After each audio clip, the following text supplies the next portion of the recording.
Trasfondo, con Constanza Santamaría. Un podcast original de Radio Pauta, 100.5.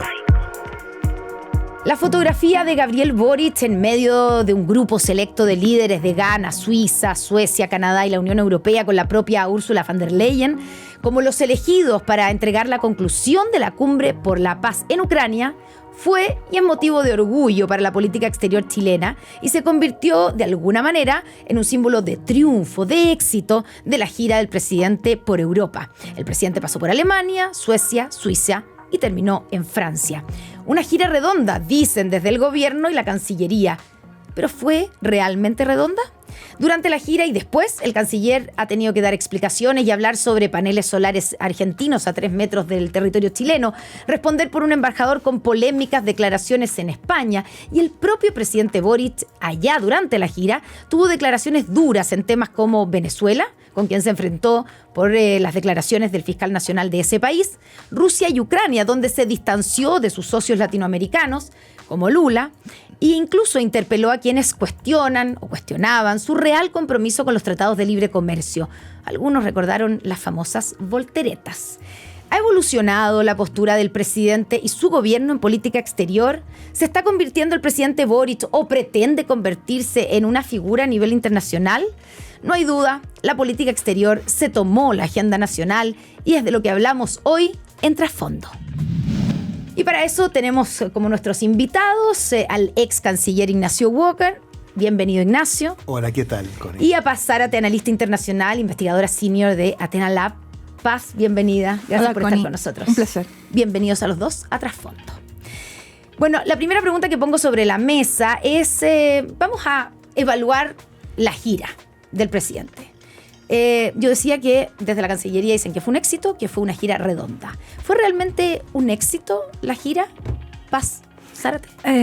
A ver, es que todos los gobiernos van a decirte que sus giras son un éxito. Entonces creo que la evaluación del gobierno es natural que sea muy positiva. Y es verdad que la agenda del viaje tuvo muchas cosas positivas. Ahora, yo escribí una columna que es un poquito más crítica, pero no se refiere... Tú hablabas de las sombras de frente claro, sí, de la gira. Claro, porque yo creo que la gira lo que da es una oportunidad para mirar la política exterior a 2 años que lleva este gobierno. Y también me parece bueno que estemos debatiendo sobre la gira y la política exterior de una manera más amplia, porque es normal tener un debate sobre política exterior. Todos los países tienen debates sobre política exterior. Quizás nosotros no estamos acostumbrados porque por 30 años y más hubo una política de Estado que no generaba realmente casi ninguna controversia y los escándalos eran muy acotados. Entonces ahora, obviamente, ha sido más difícil hablar de política de Estado y es natural que haya esta conversación. Ya, y bajo esa óptica, ¿tú consideras que fue un éxito cuando tú dices la gira del presidente permite dimensionar y hablar su política exterior? Desde esa óptica, incluso con el hecho de que estemos hablando de esto, claro, de que el tema política exterior se haya tomado la agenda, ¿eso ya es un éxito o no? El hecho que hablemos es lo normal y que tengamos debates sobre política exterior me parece lo más cotidiano, que hayan columnas de especialistas y generalistas para debatir si hay luces y sombras en la gira, también es normal. Yo creo que la gira tuvo luces y sombras y entre esas sombras, por ejemplo, lo que mencionabas tú, el hecho que el presidente tenga que evaluar la conducta repetida, complicada de un embajador que es su amigo, que lo mantenga en el cargo a pesar de que los escándalos se acumulen, que tenga que intervenir directamente escalando el tema respecto a este tema de los paneles solares, que podemos conversarlo, es mucho más que paneles solares. Por supuesto. Yo creo, obviamente, que eso ensombrece otros esfuerzos muy positivos. Ignacio Walker, ¿para ti fue una gira redonda, un éxito? Bueno, esto es el viejo tema, ¿no es cierto?, del vaso medio lleno y el vaso medio vacío. Por supuesto. Yo tengo una evaluación muy positiva de la gira del presidente de Europa, porque ¿cuál es el argumento de Chile, de nuestra política exterior? La coherencia. De una política exterior concebida históricamente como una política de Estado, ¿no? Y yo creo que, sumando y restando, el presidente Boric se ha ido ganando una respetabilidad internacional muy importante, incluidos los desmarques respecto a sectores de la izquierda dura en América Latina, que le han costado algunos sinsabores, incluso en la política interna, pero eso habla bien de Boric, porque yo creo que él ha ido entendiendo, y esto es importante entenderlo, que quien conduce la política exterior, el presidente de la República, no lo hace como jefe de gobierno. no lo hace como líder de una coalición, lo hace como jefe de Estado. Y el relato que tú hacías muy bien en la introducción de la visita en Europa, bueno, Alemania, Olaf Scholz en Francia, Emmanuel Macron, que es un líder global hoy día, Suecia, bueno, y la conferencia sobre Ucrania, ¿no es cierto?, en Suiza, que es muy, porque aquí hay dos temas en la política internacional hoy día, Ucrania y Gaza. Claro. Esa es la política internacional. Entonces, ¿qué es lo que se valora crecientemente? Yo soy una persona de oposición. Pero me pongo la camiseta de Chile, de la política exterior, como política de Estado, porque tenemos que entender que esa política de Estado al servicio de una estrategia de desarrollo, esa coherencia internacional, es lo que concita una respetabilidad internacional. Y el presidente Boric ha evolucionado, por supuesto que ha evolucionado, en política externa y en política interna, ¿no? Y por lo tanto yo tengo una evaluación muy positiva de esta gira. Ya, y cuando Paz habla de estas sombras, y aquí vamos, te invito a ver el lado medio vacío del vaso, que también está, siempre está, ¿cierto? De esas sombras. ¿Te parece que o es parte de la normalidad? Que mientras, claro, el presidente está codeándose con líderes importantes, hablando además a través de sus ministros y tratando de conquistar inversiones, teniendo un rol importante en la cumbre de paz mundial para Ucrania, tenga que enredarse o inmiscuirse o hacerse cargo de problemas como el del embajador Javier Velasco en España. El embajador Velasco, embajador de Chile en España, le rayó la pintura al presidente Boric en su gira. Vaya amistad, uno dice. Porque aparentemente está ahí. Claro, fue lo que pero obvio, pues si mira lo que estamos hablando aquí.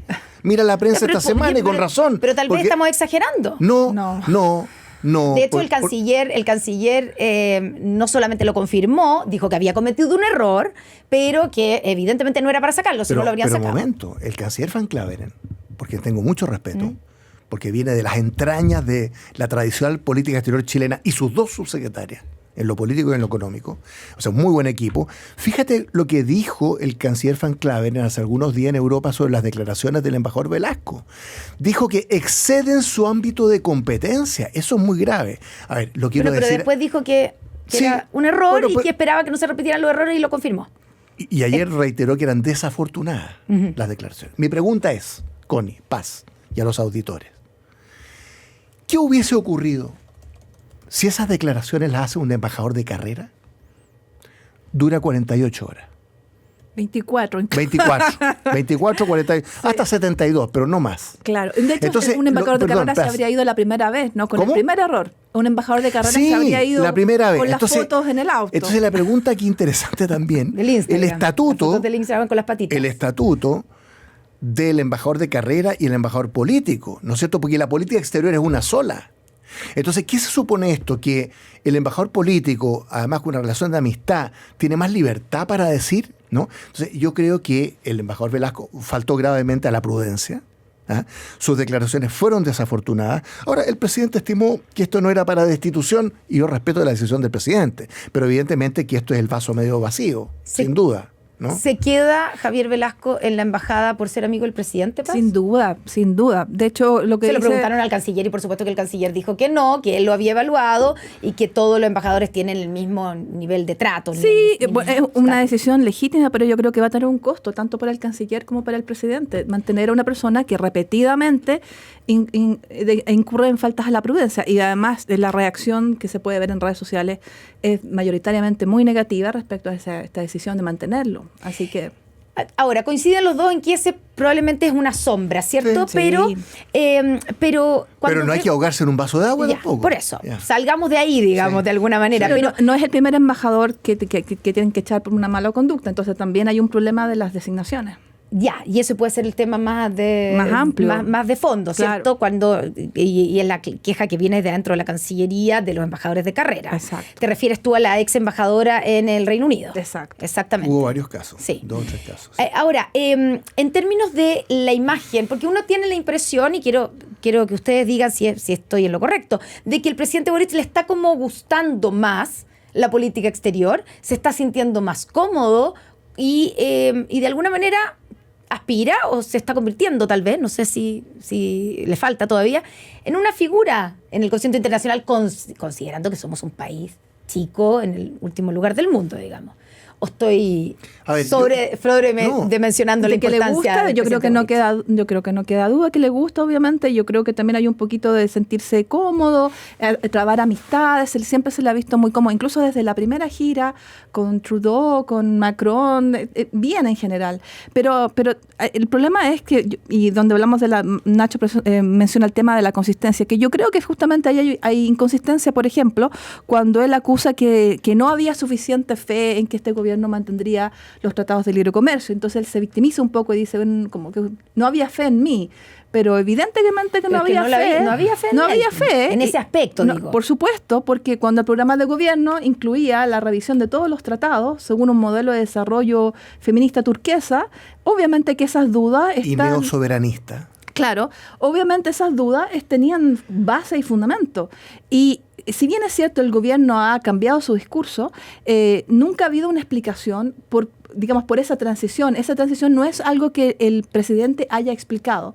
Por eso para mí todavía es difícil verlo, como se hizo en esta gira, hablando sobre la estabilidad institucional para atraer la inversión, porque incluso en la gira anterior el presidente se le salió, quizá, o pensamiento hablado, decir que él en una parte de él quiere derrocar al capitalismo. Es difícil, esto es la gira inmediatamente anterior, entonces trazar esta transición del presidente.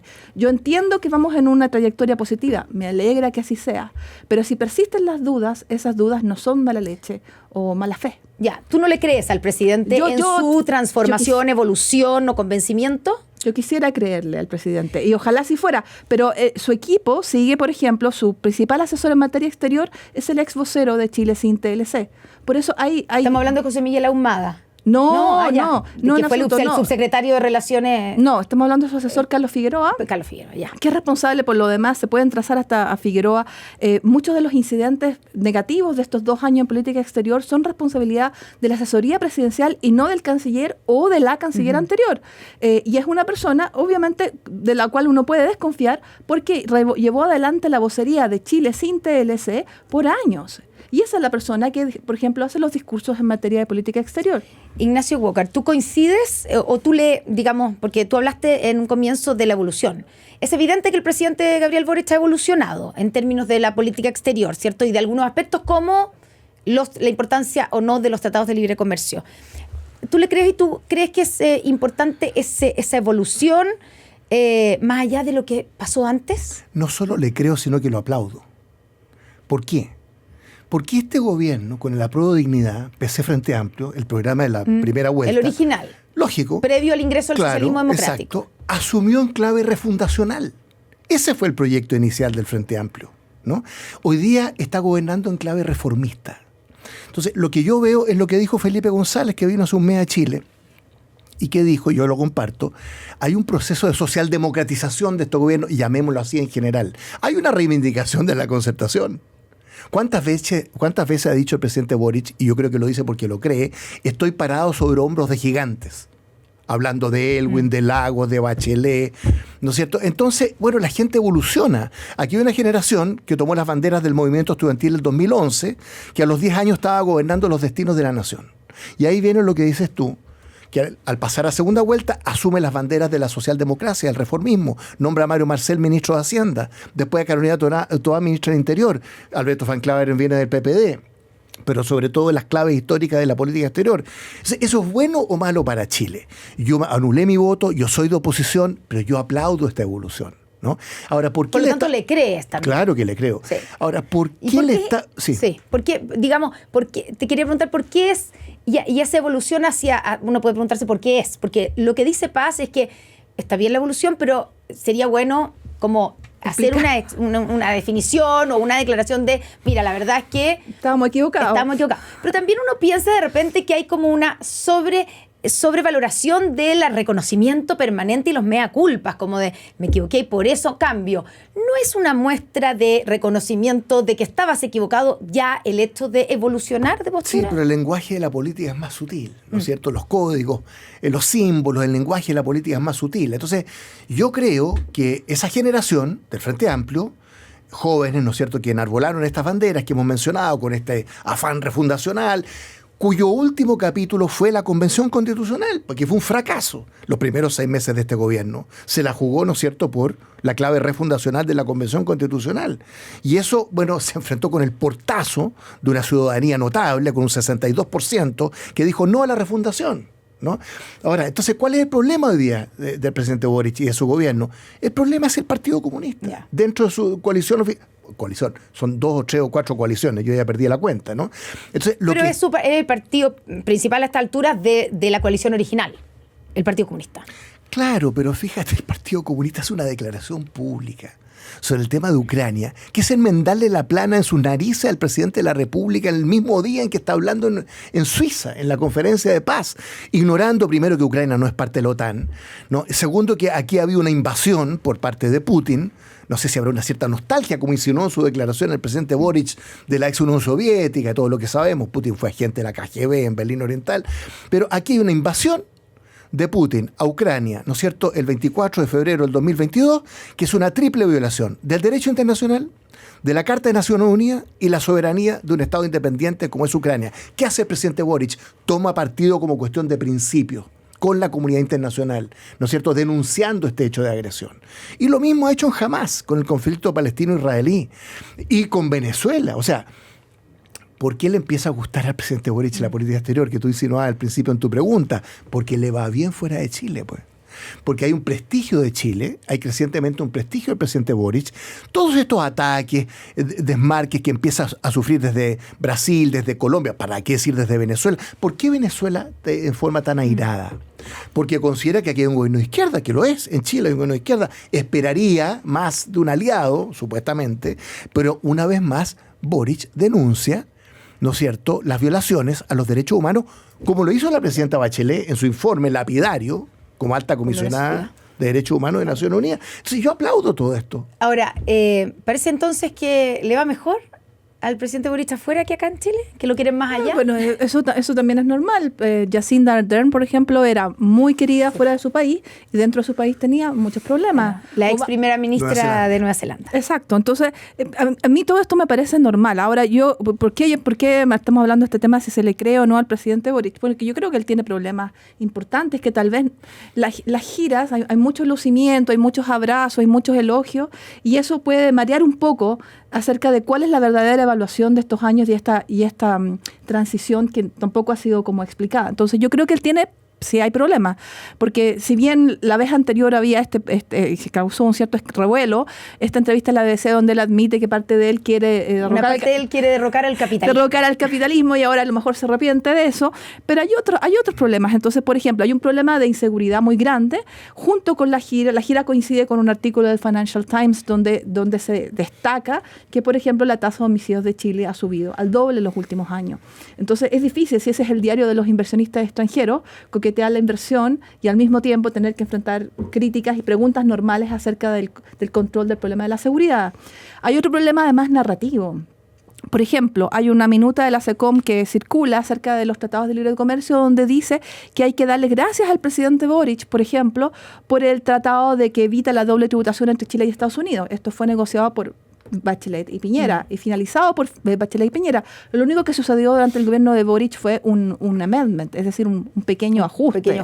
Exacto. O que hay que darle gracias porque se extrajeron del tratado con la Unión Europea ciertas cláusulas neoliberales. Eso también es falso. El 99.9% de ese tratado es el mismo tratado cerrado por Piñera.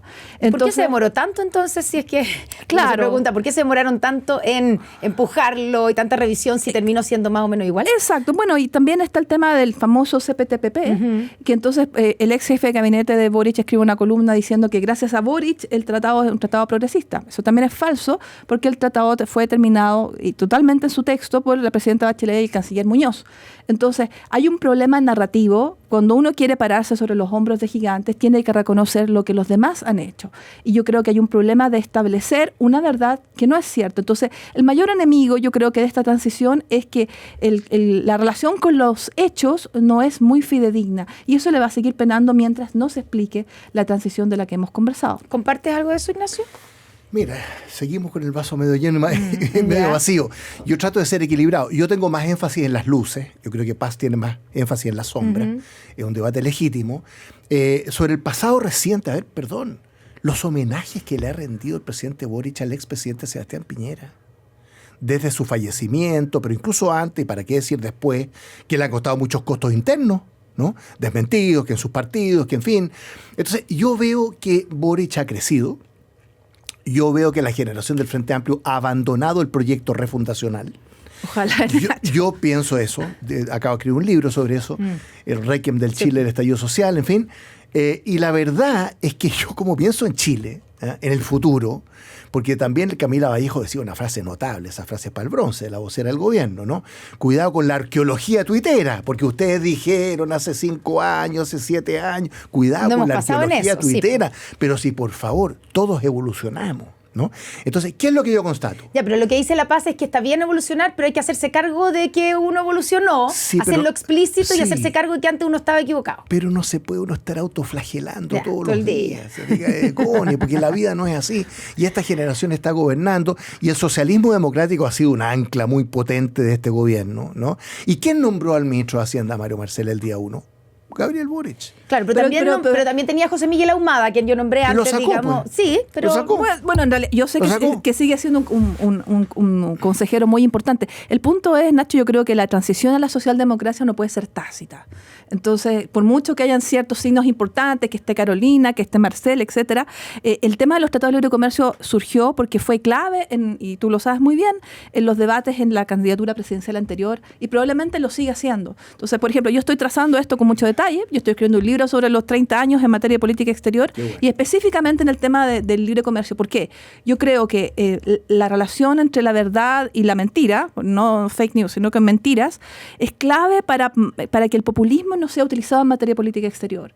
Porque si la verdad es que estos temas que estamos hablando, como siempre, son muy de élite, y si no llegan a la gente y no se le explica, es muy fácil que incluso un país de gran cultura como el Reino Unido se haga daño a sí mismo sobre la base de la política exterior y la política comercial. Porque si a ti te pintan que en el fondo yo te voy a proteger de un daño que una entidad exterior o un socio nos está haciendo como país, entonces eso es fácil, externalizar la culpa, no hacerme cargo y de esa forma crear un enemigo y utilizar la política exterior para efectos de política interna. Entonces creo que la verdad, trazar la claridad en política exterior y tener estos debates es algo muy saludable. Aquí es de lo que nos acusaron algunos desde Argentina, algún asesor del gobierno de Milei diciendo que tal vez el presidente Boric, al hablar tan fuertemente, cuando sí, también en su gira dice sobre los famosos paneles solares, ¿cierto? Argentino, dijo, o los sacan ellos o lo sacamos nosotros.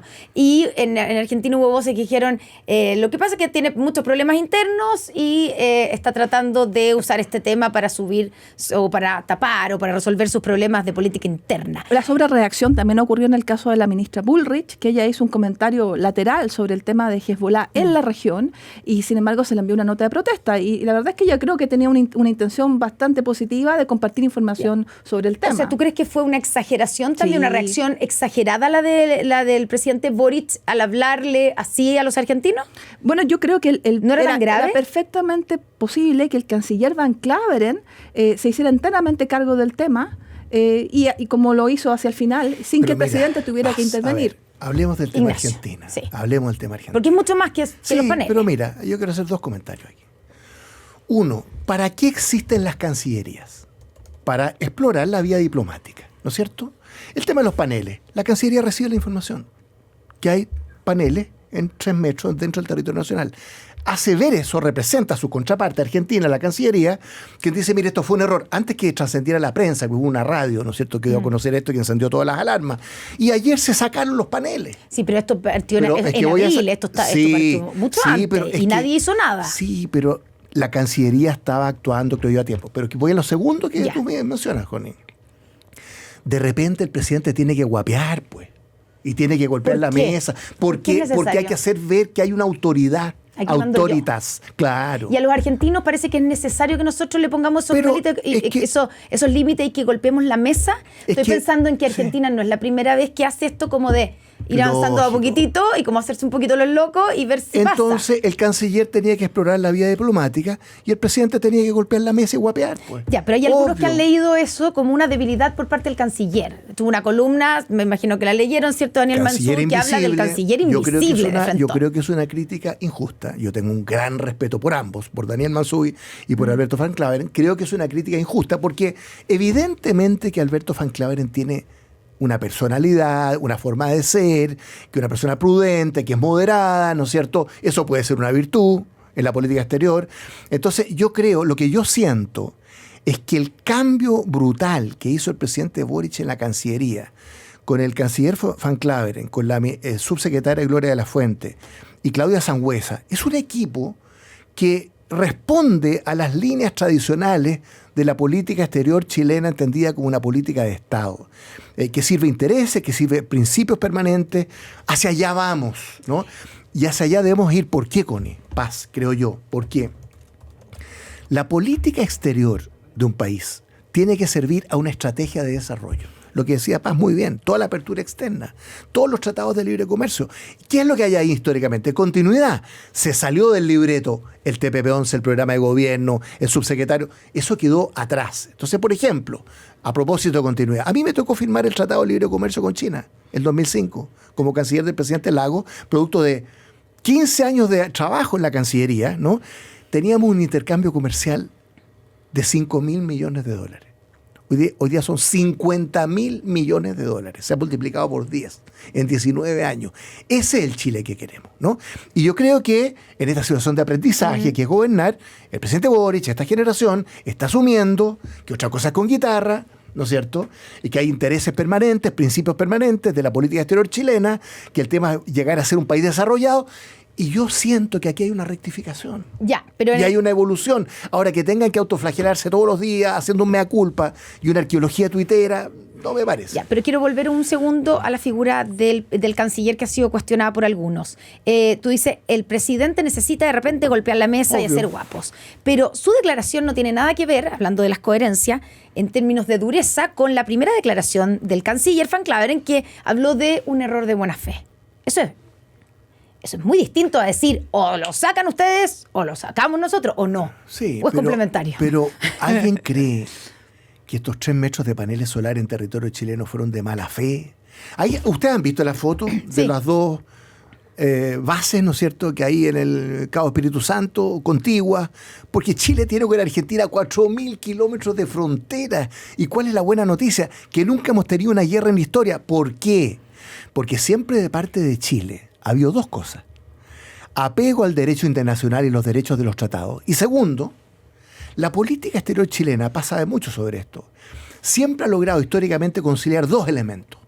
Uno, el elemento defensivo-disuasivo, llamémoslo así, seguridad, defensa. Y otro, la vía diplomática. Desde Diego Portales y Andrés Bello, cada uno con su sombrero en el siglo XIX, hasta el día de hoy. O sea, no nos ha ido tan mal. A Chile no le ha ido mal defendiendo, por un lado, soberanía, ¿no? A veces sí. El elemento defensivo-disuasivo, a veces sí. ¿no? Y por otro lado, el tema política exterior, el tema Cancillería, la vía diplomática, que es tan importante. Entonces, bueno, esa es mi apreciación de situación. Sara, te pongo las mismas preguntas. La figura del canciller, ¿es injusto hablar de un canciller invisible? ¿Estuvo bien, digamos, esta combinación del presidente golpeando la mesa versus su primera declaración?